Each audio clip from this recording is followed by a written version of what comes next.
ಉದಯ ನಮಸ್ಕಾರ, welcome to Yoyo Kannada. ಬನ್ನೀಗ ನೋಡೋಣ ಈ ದಿನದ ಟಾಪ್ 5 ಬ್ರೇಕಿಂಗ್ ನ್ಯೂಸ್.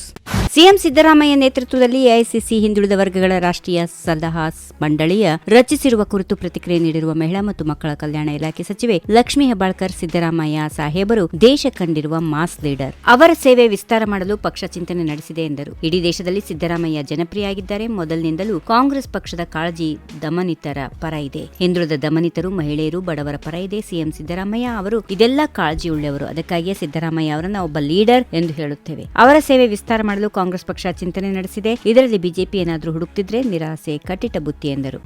ಪ್ರಧಾನಿ ಮೋದಿಗೆ ಕಾಂಪಿಟೇಟರ್ ಆಗಿ ಸಿದ್ದರಾಮಯ್ಯ ಸಿಎಂ ಸ್ಥಾನ ಬಿಟ್ಟು ರಾಷ್ಟ್ರ ರಾಜಕಾರಣಕ್ಕೆ ಬರುತ್ತಾರೆ ಎಂದು ಮಾಜಿ ಸಚಿವ ಶ್ರೀರಾಮುಲು ತಿಳಿಸಿದರು. ಸಿದ್ದರಾಮಯ್ಯ ಡಿಕೆ ಶಿವಕುಮಾರ್ಗೆ ಸ್ಥಾನ ಬಿಟ್ಟುಕೊಡಬಹುದು. ಸಿದ್ದರಾಮಯ್ಯ ಅವರನ್ನ ಮನವೊಲಿಸಿ ಡಿಕೆ ಶಿವಕುಮಾರ್ ಅವರನ್ನ ಸಿಎಂ ಮಾಡಬಹುದೇನೋ, ಇಲ್ಲವಾದರೆ ಸಿದ್ದರಾಮಯ್ಯ ಅವರನ್ನ ರಾಷ್ಟ್ರ ಮಟ್ಟಕ್ಕೆ ಕರೆದೊಯ್ಯುತ್ತಾರೆ. ಪ್ರಧಾನಿ ಮೋದಿ ಕೂಡ ಒಬಿಸಿ ನಾಯಕರು, ಹೀಗಾಗಿ ಅವರಿಗೆ ಕಾಂಪಿಟೇಟರ್ ಇಲ್ಲ. ರಾಹುಲ್ ಗಾಂಧಿ, ಪ್ರಿಯಾಂಕ್ ಗಾಂಧಿಗೆ ಜನಪ್ರಿಯತೆ ಇಲ್ಲ. ಪ್ರಧಾನಿ ಮೋದಿಗೆ ಸಿದ್ದರಾಮಯ್ಯ ಅವರನ್ನ ಕಾಂಪಿಟೇಟರ್ ಆಗಿ ಮಾಡ್ತಾ ಇದ್ದಾರೆ. ಸಿದ್ದರಾಮಯ್ಯ ಪ್ರಭಾವಿ ನಾಯಕ, ಹೀಗಾಗಿ ಸಿದ್ದರಾಮಯ್ಯ ಸಿಎಂ ಸ್ಥಾನ ಬಿಟ್ಟು ರಾಷ್ಟ್ರ ರಾಜಕಾರಣಕ್ಕೆ ಬರುತ್ತಾರೆ ಎಂದರು.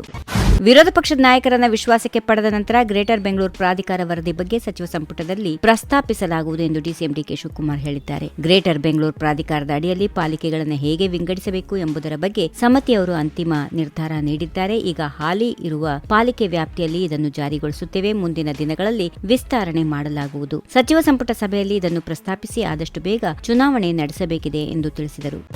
ಮುಖ್ಯಮಂತ್ರಿ ಬದಲಾವಣೆ ಕುರಿತು ಚರ್ಚೆಗಳು ರಾಜ್ಯ ರಾಜಕೀಯದಲ್ಲಿ ಮತ್ತೆ ಸದ್ದು ಮಾಡುತ್ತಿರುವ ಈ ಹೊತ್ತಿನಲ್ಲಿ ಈ ಬಗ್ಗೆ ಪ್ರತಿಕ್ರಿಯೆ ನೀಡದಂತೆ ಕಾಂಗ್ರೆಸ್ ಹೈಕಮಾಂಡ್ನಿಂದ ಸ್ಪಷ್ಟ ಸೂಚನೆ ಬಂದಿದೆ. ಎಐಸಿಸಿ ಅಧ್ಯಕ್ಷ ಮಲ್ಲಿಕಾರ್ಜುನ್ ಖರ್ಗೆ ರಾಜ್ಯದ ಕಾಂಗ್ರೆಸ್ ನಾಯಕರಿಗೆ ಈ ವಿಚಾರವಾಗಿ ಬಾಯಿ ಮುಚ್ಚಿಕೊಂಡು ಇರಬೇಕೆಂಬ ಸೂಚನೆ ನೀಡಿದ್ದಾರೆ. ಹೀಗೆಂದು ಶಿಕ್ಷಣ ಸಚಿವ ಮಧು ಬಂಗಾರಪ್ಪ ಹೇಳಿದ್ದಾರೆ. ಮಲ್ಲಿಕಾರ್ಜುನ್ ಖರ್ಗೆ ಸಾಹೇಬರು ಈ ವಿಚಾರದಲ್ಲಿ ಬಾಯಿ ಮುಚ್ಚಿಕೊಂಡು ಇರ್ರಿ ಅಂತ ಹೇಳಿದ್ದಾರೆ. ಇದೊಂದು ಬಿಟ್ರೆ ನನಗೆ ಏನೂ ಗೊತ್ತಿಲ್ಲ. ಈ ವಿಷಯದಲ್ಲಿ ದಯವಿಟ್ಟು ನನಗೆ ಯಾವುದೇ ಪ್ರಶ್ನೆ ಕೇಳಬೇಡಿ ಎಂದು ಸ್ಪಷ್ಟವಾಗಿ ತಿಳಿಸಿದರು.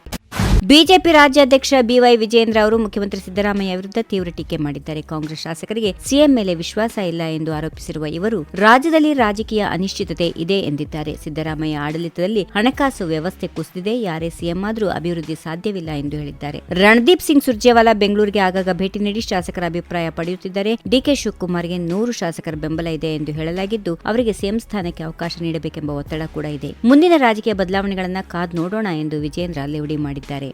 ಈ ವಿಡಿಯೋ ನಿಮಗೆ ಇಷ್ಟವಾದಲ್ಲಿ ಲೈಕ್ ಮಾಡಿ, ಶೇರ್ ಮಾಡಿ, ಸಬ್ಸ್ಕ್ರೈಬ್ ಮಾಡಿ.